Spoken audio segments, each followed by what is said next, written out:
Hello hello baby. சாந்தி சாமி, பேபிலாம் கூப்பிடக்கூடாது சாமி. நான் சபரிமலைக்கு மாலை போட்டிருக்கேன். 48 நாளுக்கு வரைக்கும் உங்களுக்கும் எனக்கும் எந்த ஒரு பேச்சுவார்த்தையும் இருக்கக்கூடாது. 48 நாட்கள் கழித்து. என்னப்பா கோயிலுக்கு போயிட்டு வந்துட்டியா? வந்துட்டேம்மா. பிரசாதம்லாம் எங்கப்பா? இந்த இதுலதாம்மா இருக்கு. இந்தம்மா. என் ஆள்கிட்ட சந்தோஷமா பேசி எவ்வளவு நாளாச்சு. ஹலோ யாரு? பேபி, நான் தான் சரவணா. சாரிங்க, என்னாச்சு? எனக்கு கல்யாணம் ஆகி 48 நாள் ஆச்சு. சாந்தி, சாந்தியாவது பூந்தியாவது வைடா போன.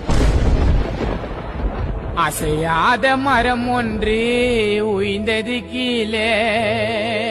எங்கப்பா வாழைக்காய் வச்சு பிச்சை காண?